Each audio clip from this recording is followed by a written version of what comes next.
शादी का बंधन पति पत्नी के बीच जिंदगी भर के लिए बांधा जाता है, लेकिन रिश्तों में विश्वास के धागे इतने कच्चे हो रहे हैं कि वो बीच में ही टूट रहे हैं। पश्चिमी यूपी में लगातार ऐसे ही मामले सामने आ रहे हैं। कभी पत्नी साजिश रचकर पति को मौत के घाट उतार रही है, तो कभी पति अपने ही हाथों से पत्नी को खौफनाक मौत दे रही है। इन बड़ी वारदातों के पीछे ज्यादातर घर के मामूली विवाद ही सामने आते हैं। ऐसे ही दिल दहलाने वाली खौफनाक कहानी है पत्नी की, जिसमें पत्नी ने अपने पति को ही मौत के घाट उतार दिया।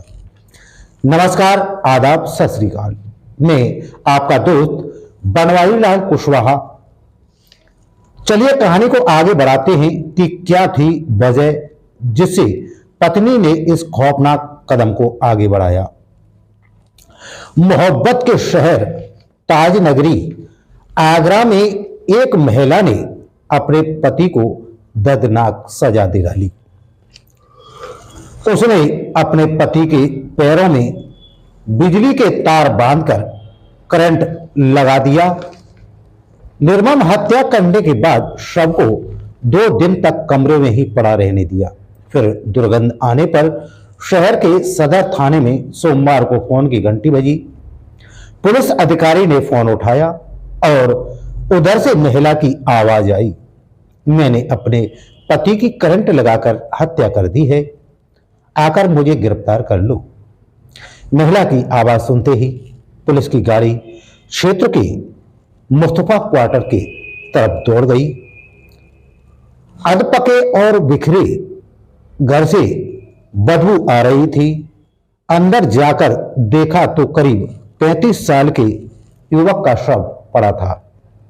पुलिस ने मृतक की पहचान नीरज कुशवाहा के रूप में की, जिसे मृतक की पत्नी प्रीति ने ही करंट लगाकर उसे मौत के घाट उतार दिया था। हत्या की आरोपी महिला प्रीति ने पुलिस के सामने अपने गुनाह को कबूल कर लिया है। पुलिस को आरोपी प्रीति ने बताया, मेरा पति वेल्डिंग का काम करता था, लेकिन शराब के नशे का आदी थी। अक्सर ही घर शराब पीकर आता था, जिससे घर में कलह का माहौल रहता था। इस बात से काफी समय से परेशान थी। बीते शनिवार को भी मेरा पति शराब पीकर आया था, जिसके बाद रात में मैंने उसके हाथ पैर बांध दिया और करंट का झटका दिया, जिससे उसकी मौत हो गई। आरोपी पत्नी प्रीति अपने पति नीरज की मौत के बाद 2 दिनों तक मातम मनाती रही। मूल रूप से बरहन के रहने वाले नीरज सदर क्षेत्र में मुस्तफा क्वार्टर में किराए के मकान में रहता था। उसकी 2 बेटियां, बड़ी 8 साल और छोटी 6 साल रहती थी। प्रीति ने पुलिस को बताया कि 1 साल से वह अपने पति और दोनों बेटियों के साथ किराए के मकान में रह रही थी। उसकी शादी को 11 साल हो गए। उसका पति नीरज रोजाना शराब पीकर उसके साथ झगड़ा करता था।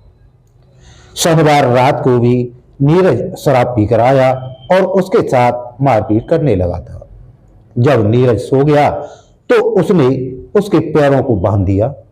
इसके बाद उसे करंट लगाकर मार डाला। आरोपी प्रीति कुशवाहा ने पुलिस को बताया कि वह अपने पति के रोजाना के झगड़े और शराब पीने की आदत से तंग आ चुकी थी। हर रोज वह शराब पीकर उसके साथ मारपीट करता था। कई बार आसपास के लोगों ने भी समझाया था, लेकिन वह नहीं मानता था।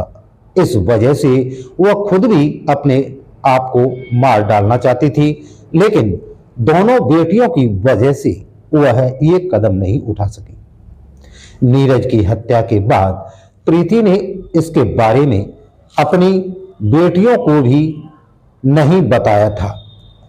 जब नीरज बिस्तर से नहीं उठा तो उसकी बेटियों ने इसके बारे में पूछा, लेकिन उसने कुछ नहीं बताया।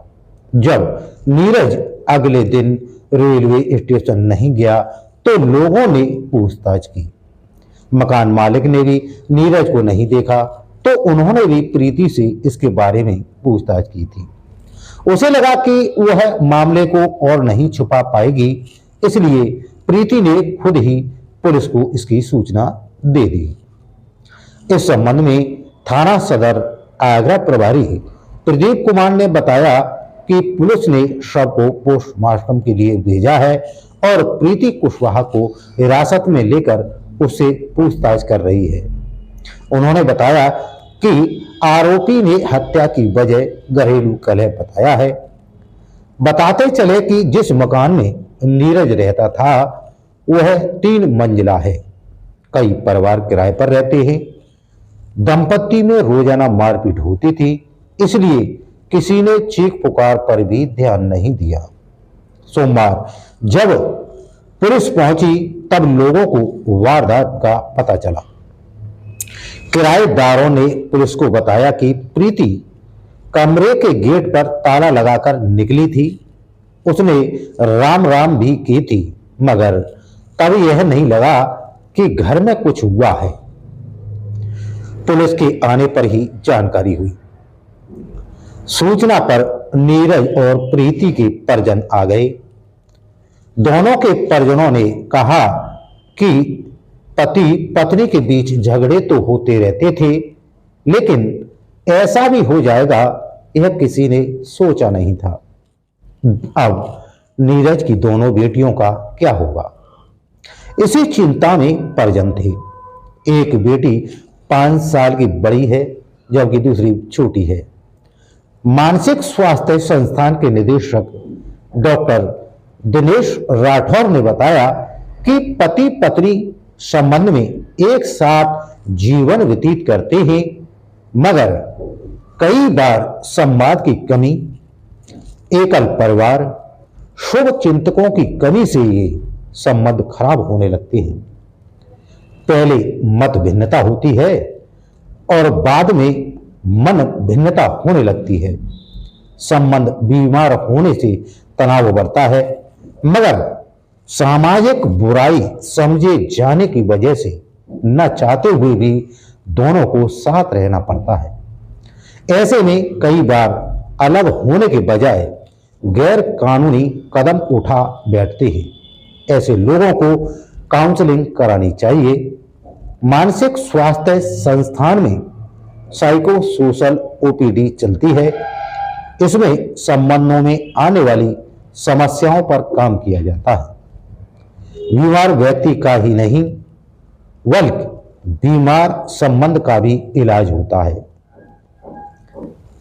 तो हमारी यहां कहानी खत्म होती है। आगे ऐसी ही कहानियां हम लेकर आएंगे। तब तक दीजिए बनवारीलाल कुशवाहा को इजाजत। नमस्कार।